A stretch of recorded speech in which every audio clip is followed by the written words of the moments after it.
우리 다 같이 하나님의 말씀 같이 읽도록 하겠습니다. 시편 82편 1절에서 8절까지의 말씀입니다.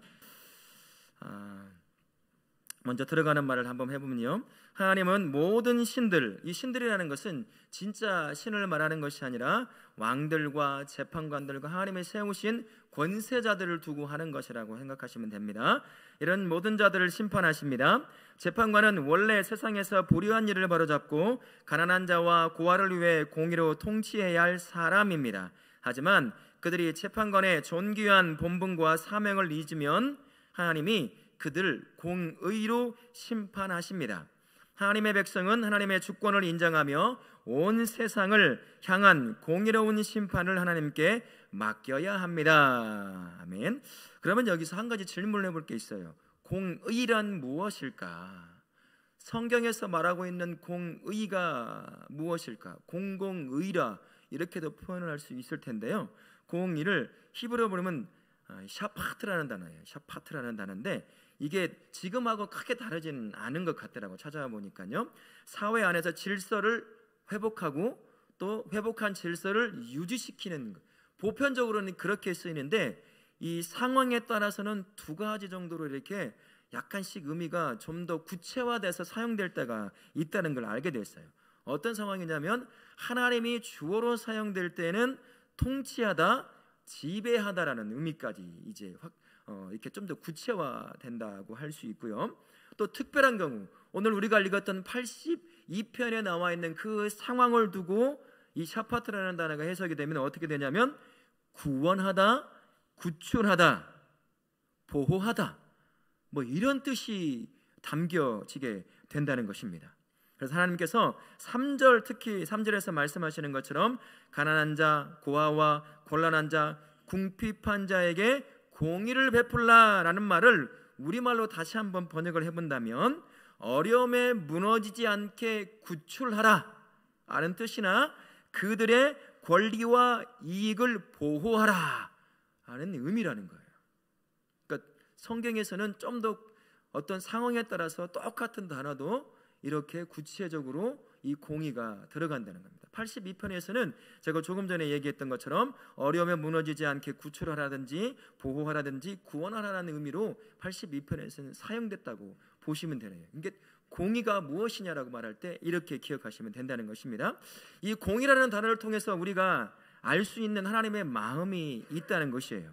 뭐냐면 가장 연약한 자를 향하여 하나님의 마음이 가장 먼저 흘러간다는 것입니다. 돈 있고 권세 있고 능력 있고 힘 있는 사람에게 하나님의 마음이 먼저 가는 게 아니에요. 그들이 무조건 다 악한 것은 아니잖아요, 그죠? 그러나 연약한 자, 다른 말로 하면 하나님이 아니면 살아갈 수 없는 가장 비천한 존재들에게 하나님은 그 마음이 가장 먼저 흘러간다는 거예요. 그게 바로 공의라고 하는 단어 안에 하나님의 마음이 들어가 있다, 이렇게 표현해 볼 수 있을 것입니다. 그래서 이 땅에 하나님이 권력자를 세웠잖아요. 대통령을 세우고 뭐 여러 위정자들 많이 세워놨잖아요. 그들을 하나님께서 그가 예수님을 믿건 하나님을 믿건 안 믿건 상관없이 그들에게 권세를 줘서 세우는 이유가 뭐냐면 이 공의를 세워진 그 자리에서 성취하게 하시려고 세우는 것이에요. 우리 다니엘서에 보게 되면 다니엘을 통해서 여러 왕들이 그것들을 행하는 걸 보고 느헤미야서도 보잖아요, 그죠? 그가 공의를 행하는 것들을 보게 돼요. 그래서 하나님께서 세우신 모든 권세자들, 그들을 통해서 하나님의 마음이 담겨있는 그 공의를 세워진 그 나라, 세워진 그 지역에서 성취하고 이룰 수 있도록 하나님께서 그들에게 권세와 권력을 허락해 주신다라는 것입니다. 지금 우리에게도 마찬가지로 주신 거나 마찬가지예요. 우리도 내가 세워진 그 자리가 있잖아요. 가정도 있고 또한 직장도 있고 여러 사회적 관계 가운데 우리를 세워놓잖아요. 그러면 나보다 잘난 사람도 참 많이 있지만 나보다 정말 힘들고 어려운 사람도 그보다 더 많은 것을 발견할 수 있거든요.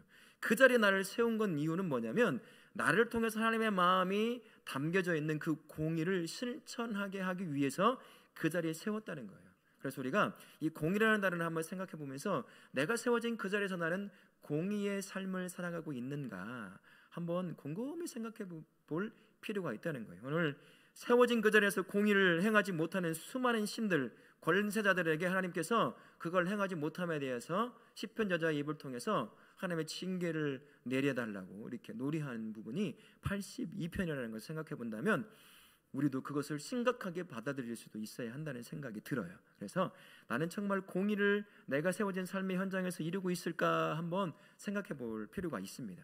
거창하게 생각할 필요는 없더라고요.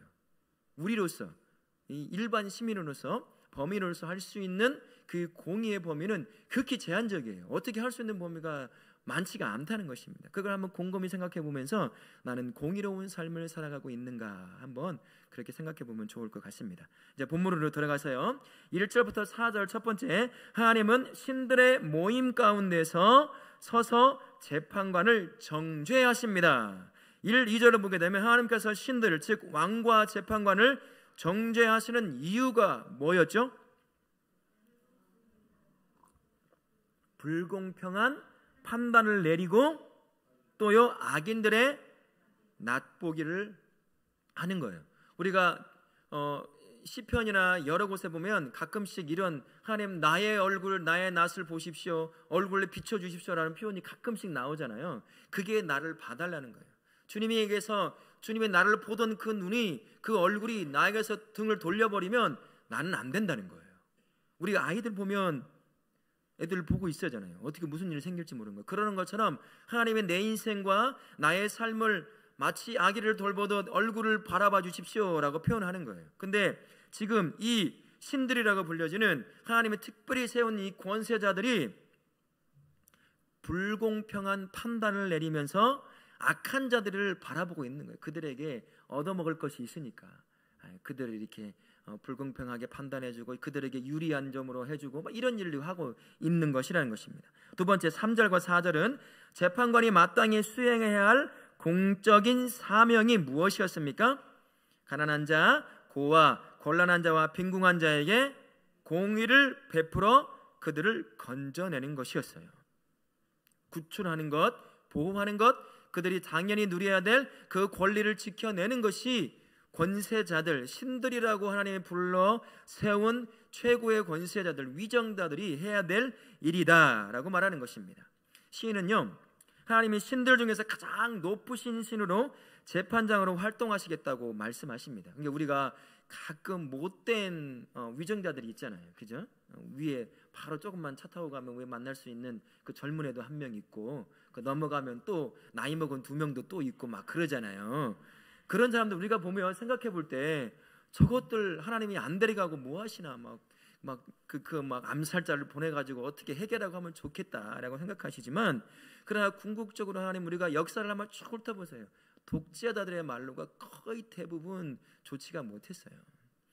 그걸로 바라본다면 하나님께 맡길 필요가 있다는 거죠. 우리가 칼을 들고 총을 들어서 피를 흘릴 필요는 없다는 것입니다. 그래서 하나님이 재판장을 딱 서가지고 지금 보고 있는 거예요.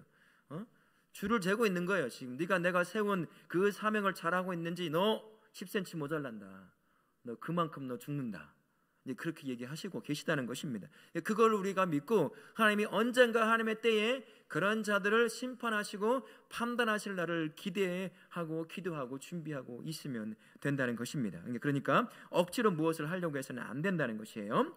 그리고 2절에 보게 되면 판단을 하며, 지금 나쁜 위정자들이 연약하고 힘든 자들을 향해 판단을 하며 라는 표현이 있는데, 이것을 다른 말로 좀 해본다면 변호하고 억울함을 풀어주는 신원의 해결과 같은 거예요. 우리가 판단한다 하면 마치 누군가를 이렇게 정죄하고 너 잘못됐네, 잘됐네 이걸 한다고 하는 건데, 그것이 아니라 오늘 여기서 표현된 판단이라는 것은 그들에게 이것이 너희가 정말 억울하는 거구나, 내가 너에게 도와주면 안 되는 것이구나, 그것을 해서 그 억울함을 변호해주고 권리를 보호해주고 그렇게 하라는 거예요. 근데 하나님이 세우신 신들이라는 이름을 별명이 붙여듣는 최고의 권력자들이 그걸 안 하고 있다는 것을 그렇게 말하고 있는 것입니다. 그러면서 3절 하반절에 공의를 베푼다 이렇게 표현하고 있잖아요. 그건 아까 말씀드렸던 것처럼 마땅히 누릴 수 있는 그 연약한 자들이 가져야 될 권리를 획득하도록 돕는 것, 보호하는 것, 지켜내고 구출하는 것이 이 위정자들이 해야 될 일이라는 것이에요. 저는 이것을 보면서 한 가지 뭐가 갑자기 탁 떠올랐냐면요, 하나님의 마음에는 연약한 자에게는 도우는 것이 선택 조건이 아니라 당연한 것이라는 것을 알게 됐어요. 하나님의 마음은 그가 하나님을 인정하는 사람이든 인정하지 않는 사람이든 상관없이 일단 그가 연약한 존재라고 한다면 자기 형상으로 만들어진 사람이잖아요. 그러면 기본적으로 하나님이 가지고 있는 마음은 무슨 마음이냐면 긍휼의 마음으로서 그들을 도와야 한다는 마음이, 그게 하나님 아버지의 기본적인 마음이라는 것이 제 마음에 딱 와닿더라고요. 그러면 우리도 똑같아요. 예수 믿는 사람이니까 더 잘해주고 예수 안 믿으니까 무관심해도 되는가? 그게 아니라는 것이죠. 하나님의 마음은 연약한 자에게 가장 먼저 흘러가면서 그가 아직 하나님 앞에 돌아오지 않았다 할지라도 하나님은 여전히 그를 향해 그 마음이 흘러가고 있다는 것이에요. 그러니 우리 마음이 그 마음이 되어야 되는 것이에요. 믿는다니까 더 잘해주고, 물론 믿는 자에겐 더 잘해줄 수도 있어야 돼. 가장 가까이 있으니까. 그렇지만 그와 똑같은 마음으로 아직 예수님을 알지 못한 그런 사람이라 할지라도 그들에게 최선을 다해서 그들의 연약함을 돌봐줄 수 있는 마음이, 그게 하나님의 마음이고 그 하나님이 나와 동행하시니 내 마음도 그런 마음이 되어야 한다. 그런 마음이다. 이제 그것을 깨닫고 그 마음을 회복할 수 있도록 해야 한다라는 그런 하나님께서 주시는 메시지를 저에게 주시더라고요. 세상의 모든 통치자들은 약한 자들을 돌보는 것이 그의 의무, 임무입니다. 이 임무는 성도의 임무이기도 하는 것이에요.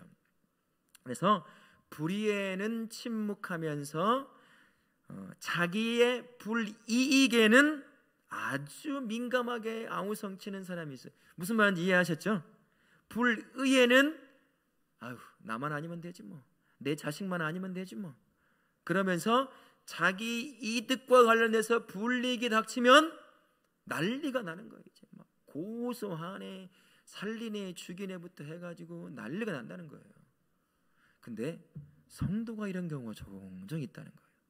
성도가 절대로 그래서는 안 된다는 겁니다. 하려면 똑같이 해야죠.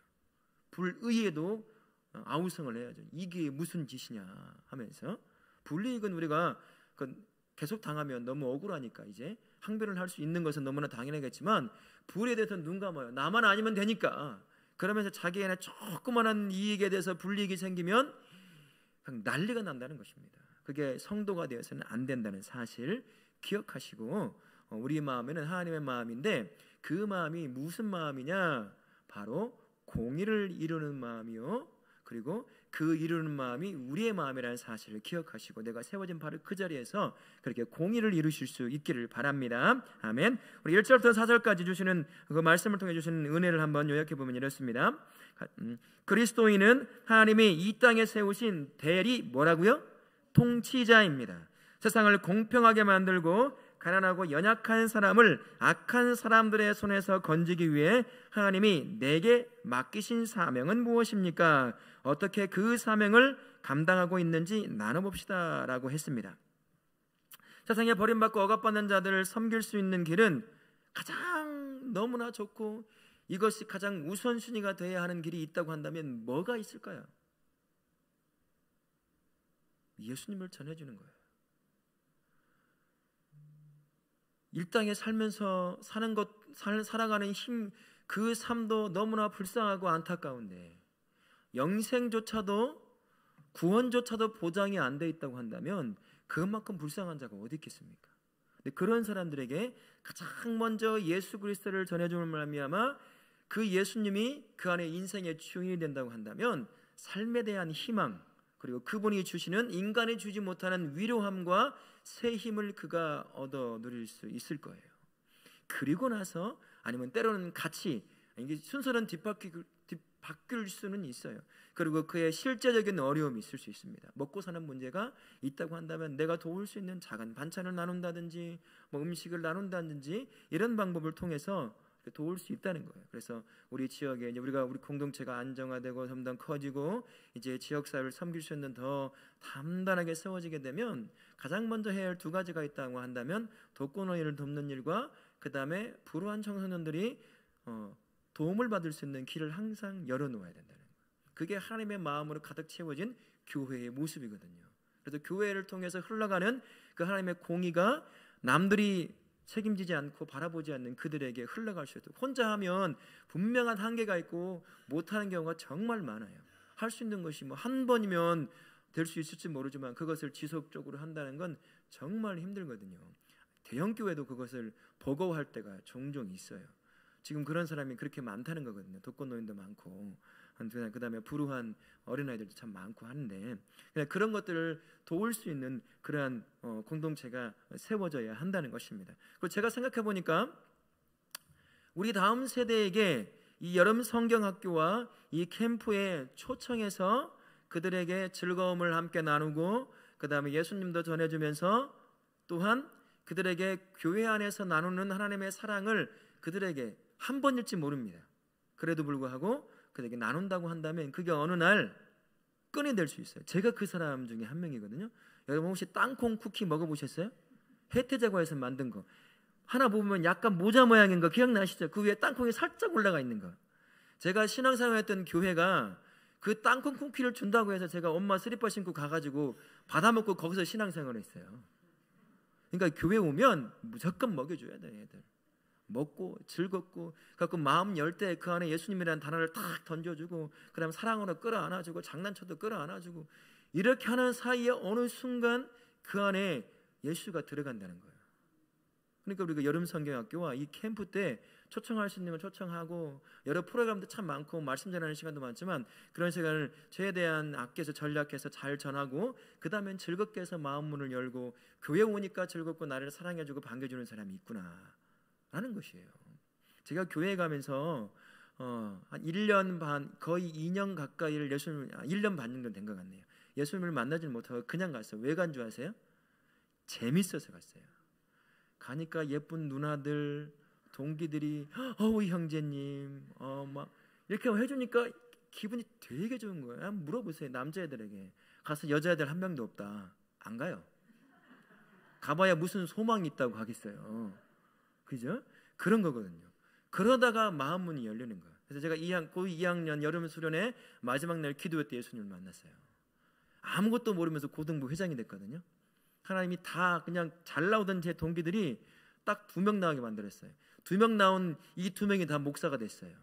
허윤, 정훈 다 외자. 정훈은 익산에서 목회하고 있고 허윤은 전주에서 목회하고 있고 지난번에도 한 2번 만났어요. 그렇게 하나님이 역사하시더라는 것이에요. 그러니까 교회 와서 애들이 즐거워하는 것에 대해서 아까워할 필요가 없다는 거예요. 그냥 퍼주면 돼요. 여기에서 정착 안 해도 어느 날 여기서 들었던 예수라고 하는 그 이름이 다른 곳에 누군가의 전도를 통해서 그 교회에 들어가면서 예수님을 만나면 되는 거예요. 그럼 우리의 상급은 그대로 쌓여 있는 거예요. 그걸 생각해서 우리 여름 성경학교와 이 캠프를 통해 최대한 많은 아이들을 끌어와서 막 30명 40명 돼가지고 야 이거 돈 없어서 못하겠다 우리가 돈 조금 더 내야 되겠다 막 이렇게 하면 될 정도로 해서 막 그 아이들에게 예수를 전해주고 즐겁게 해주고 교회가 사랑으로 품는 것을 보게 하고 경험하게 해줘야 된다는 것입니다. 그렇게 해서 그들에게 가장 귀한 공의를 실천하는 것 우선 첫 번째 되는 것을 하게 되면 좋겠고 우리 교회가 바로 그러한 교회가 될 줄로 믿습니다. 아멘. 그건 두 번째입니다. 5절부터 8절까지인데요. 하나님이 무지하고 불의한 재판관을 심판하십니다. 5절 말씀에 재판관이 하나님의 뜻을 알지 못한 채 흑암 중에 다니면 어떤 일이 발생합니까? 어떤 일이 발생하죠? 땅의 모든 터가 흔들리는 거예요. 창조의 질서가 파괴되는 거예요. 가만히 보세요. 독재자가 어느 나라간 지배를 하게 되면 이런 질서가 다 깨져 버려요. 죽는 거거든요. 생명의 질서가 다 없어져 버려요. 자유가 다 없어지는 거예요. 그 말이 그대로 맞는 것입니다. 자, 그 다음에 6절과 7절 하나님이 신들과 지존자의 아들들에게 경고하시는 것이 무엇이죠? 너희는 사람처럼 죽으며 고관의 하나같이 넘어지리로다. 그냥 아무리 신들의 별명을 가진 최고의 권력자들이라고 해도 그렇게 병들어 죽고 질병에 죽고 누군가에서 암살해 죽고 다 이렇게 죽는다. 하나님이 경고의 메시지를 내시는 것입니다. 8절 시인은 하나님께 무엇을 요청하고 있죠? 일어나서 하나님의 소유인 세상을 심판하소서. 이런 불의한 자들을 다 심판해 주소서라고 지금 시인이 하나님 앞에 호소하며 노래하고 있는 것입니다. 약자를 돌보지 않고 악한 자들의 편에 서는 모든 통치자들에 의해서 창조 세계를 떠받치고 있는 질서를 파괴한다고 노래하고 있는 부분이에요.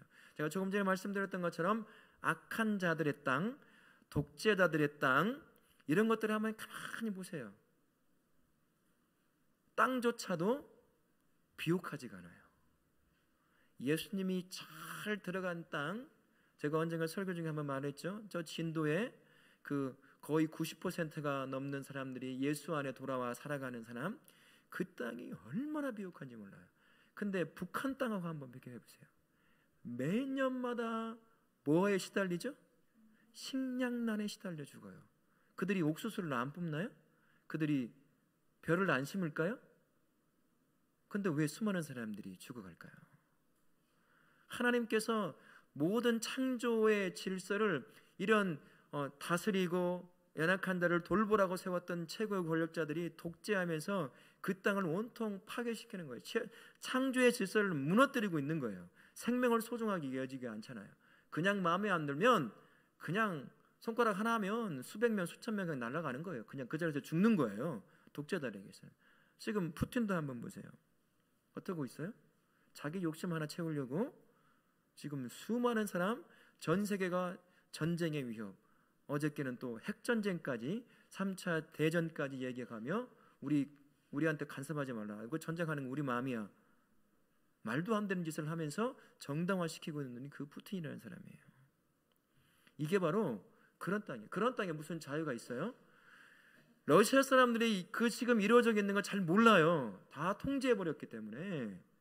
그래서 함부로 말하면 그 다음날 사라지는 거예요. 어디서 죽은지 모르고 죽어서 없어져 버리는 거예요. 이게 독재자들 땅, 그 땅이 창조의 질서를 다 파괴되어 가는 거예요. 우리 땅도 독재자가 많이 있었죠. 질서가 없는 거죠. 사람의 자유가 없어지는 것이고 불안에 떨어야 하는 것이고 그렇게 되는 것입니다. 그러니까 최고 권력자를 세우신 이유는 연약한 자를 돌보고 그들을 보호하고 변호하라고 세웠는데 자기를 변호하고 악한 자를 돕고 이득을 얻으려고 할 때 창조의 질서가 파괴되면서 그 밑에 있는 수많은 사람들이 고통과 죽음 가운데 죽어가는 것이에요. 그러니까 우리가 지금 이 땅과 이 민족과 이 전쟁을 두고 기도하지 않을 수가 없는 것입니다. 꼭 그렇게 기억하실 수 있기 바라고요. 저는 이렇게 생각하고 있습니다. 푸틴 그는 결국 망하게 될 거예요. 그때가 언제인지는 정확히 모르지만 세상의 모든 독재자들이 그렇게 끝났습니다. 그도 그렇게 끝나고 말 거예요. 멈췄어야 될 때 멈췄어야 되는데 이제 그는 멈추지 못할 것 같아요. 자, 5절부터 8절까지의 말씀을 통해 주시는 은혜를 한번 나눠보면 아무리 지존자, 가장 높으신 분의 아들처럼 존귀한 자라 할지라도 그 직분에 맡겨진 사명을 감당하지 않는다면 일반 사람처럼 하나님께 심판받을 수밖에 없다는 것입니다. 혹시 우리가 하나님의 자녀라는 사실에 안주하면서 정작 공의를 추구하는 데 게으른 점이 없는지 나누어 봅시다. 뭐가 있을까요? 제가 아까 크지 않다고 했어요. 우리가 실천할 수 있는 이 질서를 체계를 잘 유지하고 나뿐만 아니라 다른 사람의 안전까지도 이렇게 지켜가면서 질서를 지킬 수 있는 게 뭐가 있을까? 저는 공공질서 아닐까 싶어요. 신호등을 지킨다는 것, 교통법규를 잘 지킨다는 것, 그리고 그 재활용 그 음식물 쓰레기라든지 이런 모든 것들이 질서를 지켜내는 작은 공의를 실천하는 우리의 모습이 아닐까 싶습니다. 그리고 플라스틱 물건 잘 안 쓰는 것, 이렇게 전기도 좀 아껴 쓰기도 한다든지 이런 식으로 해서 우리가 작지만 내가 할 수 있는 삶의 범위에서 그런 공의를 실천해 나가는 것이죠. 그래서 다른 사람에게 조금이나마 더 유익함을 줄 수 있는 그런 것이 아닐까. 근데 우리가 게으를 때가 좀 있잖아요. 귀찮아요. 그냥 대충 뽑아가지고 그냥 쓰레기통에 뚝 던져버린다든지. 그러면 이 게으름인 것이죠. 그러면 이 공의를 잘 실천하지 못하고 있는 성도의 모습이 된다는 것입니다. 그 질서 지키는 일들, 이런 것들, 그게 아마 우리가 할 수 있는 작은 일, 그리고 좀 더 앞으로 나간다면 내가 남과 나눌 수 있는 조금의 여유가 있다고 한다면 주변에 어려운 분들, 아파트에 홀로 사신 분들이라는데 그들에게 내가 갖고 있는 작은 음식을 나누는 것, 그것도 하나의 공의를 실천해 나가는 그러한 길이 아닐까 싶습니다. 우리 다우락교회 모든 성도님들은 그렇게 공의를 실천하실 수 있기를 예수님의 이름으로 축원합니다. 아멘. 마지막으로 한 번 더 나눠보면 하나님은 온 세상의 주인이시며 통치자들과 재판관들까지 심판하는 지존하신 재판장이십니다. 불공평한 재판이 횡행하고 가난하고 약한 사람을 위한 공의가 사라진 곳은 어디입니까? 공의로운 심판을 하나님께 맡기려면 어떻게 기도해야 하는지 나눠 봅시다라고 했습니다. 여러분, 우리 주변에 이 공의가 파괴되어져 가고 있는 부분이 어디인가요? 어디라고 생각하세요? 저는 번뜩 떠오른 곳이 있어요. 사정기관들이었어요. 사정기관, 경찰, 검찰, 뭐 이런 최고의 무소불위의 권리를 자랑하는 그들이 이 땅에서 권력만 잡으면 얼마나 많은 악한 짓을 저질렀습니까? 그리고 그것을 정당화하기 위해서 또 다른 악을 저지르고, 그리고 정치 세력에 야합해서 그것을 또 유지해 나가고, 이런 일이 계속. 그래서 개혁을 시키려고 한다면 강력하게 저항하며 그 권력을 끝까지 지켜내려고 하는 모습, 거기 있는 것이고, 그것을 뻔히 알면서 그들을 이용해 먹고 있는 정치 세력의 게으름들. 얼마든지 개혁을 하려면 할 수 있을 텐데 가운데를 지키고 뭐 있다든지 아니면 반대편에 산다든지 해서 이 개혁이 계속 막히게 하는 것, 저에겐 그게 딱 떠올랐어요. 우리 주변에서는 무슨 일이 있을까요? 어떤 그런 공의가 실천되지 않는 곳이 있다고 한다면 뭐가 있을까요? 그래서 저는 이런 생각을 했습니다. 우리 다울학교뿐만 아니라 하나님이 세우신 모든 교회 공동체 안에 다음 세대가 바른 성경적인 세계관을 가지고 정치와 법과 경제와 교육과 문화와 예술과 이런 모든 곳곳에 그 바른 성경적 세계관을 가지고 위정자로서 또는 돕는자로서 직장인으로서 그들에게서 세워져서 그들의 세계관, 성경적 세계관을 가지고 세워진 그곳에서 바르게 하는 거예요. 그렇지 않으면 희망이 없다고 봅니다. 그래서 하나님이 세우신 이 다워라 공동체를 중심으로 여러 모든 하나님의 몸된 교회 공동체가 다음 세대를 향해서 꿈을 가지고 있어야 한다는 거예요. 이들에게 성경적 세관을 잘 가르치고 그것을 가지고 하나님 세계 곳곳, 이곳, 이 땅의 곳곳에 파송되어서 그곳에서 공의를 실천하며 살아가는 사람들, 우리가 잘 모르지만 그런 사람들이 실제도 있거든요. 법정에도 있고 경제에도 있고 있어요. 왜 눈에 안 보이느냐? 너무 작아서 안 보이는 거예요. 분투하고 있어요. 남들이 야 그렇게 해서 네 회사 크게 키울 수 있겠니? 그렇게 하면 너 안 돼.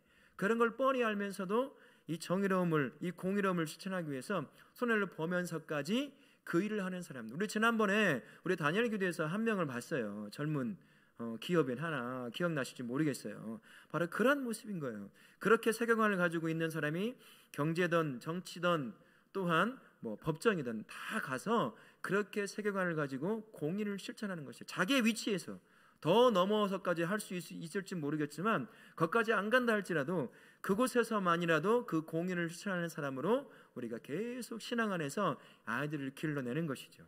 그래서 그들을 파송해내는 겁니다. 어디든 가정에도 파송하고 학교도 파송하고 법원에도 파송하고 해서 그들이 그곳에서 정의를 이루어낼 수 있도록 해야 그 진정한 이런 공의가 실천되는 그런 나라로 만들어 갈 수 있지 않을까 하는 생각입니다. 우리에게도 그런 꿈을 꼭, 이게 기도의 제목이 돼요. 다음 세대를 위한 기도의 제목이 돼요. 저에게는 있어요. 우리 이제 다울학교에 합심 기도를 모았지만 제가 따로 이제 기도하면서 만들어놓은 기도에는 하나님 문화와 정치와 경제와 모든 부분에 다 파송되어서 그곳에서 하나님의 역사를 이루는 사람들로 우리 다음 세대 아이들이 키워지기를 원합니다라고 하는 기도의 제목들이 있어요. 그러니까 우리 다워라 공동체 모든 성도님들, 영적 부모가 되시는 모든 부모들은 그것을 마음에 품고 기도할 수 있어야 한다는 것입니다. 그래서 우리의 게으름을 내가 할 수 있는 게 이것밖에 안 돼요라고 하면서 게으름을 정당화시키는 것이 아니라 다음 세대에게 희망이 있으니 그들에게 꿈을 갖고 계속 신앙 안에서 성경적 세관을 갖고 준비할 수 있도록 계속 독려하고 도와주고 뒤에서 기도하고 그렇게 하는 것, 그게 우리가 기도하며 할 수 있는 아주 중요한 일이다라는 것입니다. 우리 다울의 모든 성도들은 그렇게 감당하실 수 있길 바랍니다. 아멘. 성도는요, 하나님의 마음을 세상에 드러내며 살아가는 삶이다라고 할 수 있을 것입니다. 그 삶이 바로 하나님의 마음을 보여주는 삶이라 할 수 있어요. 하나님의 마음은 가장 나약한 자를 향해 먼저 흐릅니다. 그것을 누구를 통해서 할 수 있는? 바로 나 자신을 통해서 할 수 있어요. 영원한 죄로 말미암아 지옥으로 갈 수밖에 없는 나, 가장 나약한 나에게 먼저 찾아오셨어요. 그 진정한 형처럼 모든 걸 희생하면서 나를 구원하셨어요.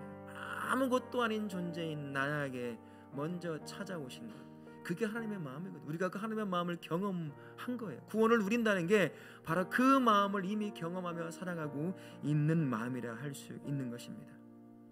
그래서 우리가 하나님이 없으면 살 수 없잖아요. 이제는, 그렇죠? 마찬가지입니다. 이제 그 하나님이 내 안에 계시니까 이제 그 하나님의 마음이 내 마음에 있는 거예요. 그러면 저도 그렇고 우리 성도님도 그렇고 이제 이 마음을 품고 하나님이 세우신 가정과 직장과 사업장과 사회적인 모든 상황 가운데서 이 마음을 흘려 보내는 거죠. 하나님의 마음을.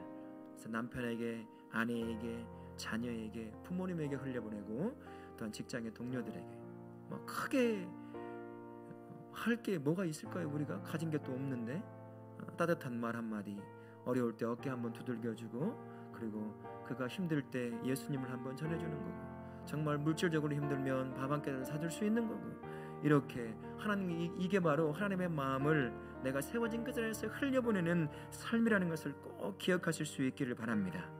내가 세워진 삶의 바로 그 현장에서 하나님의 마음을 품고 작은 것을 통해서 몸과 마음 그리고 영적으로 힘든 사람들을 섬길 수 있어야 함을 꼭 기억하시고, 이제 남은 일주일간의 삶, 아니 평생의 삶 가운데서 그곳에서 공의를 실천해낼 수 있는 그런 복된 우리 성도님들 되실 수 있기를 예수님의 이름으로 축원합니다. 아멘.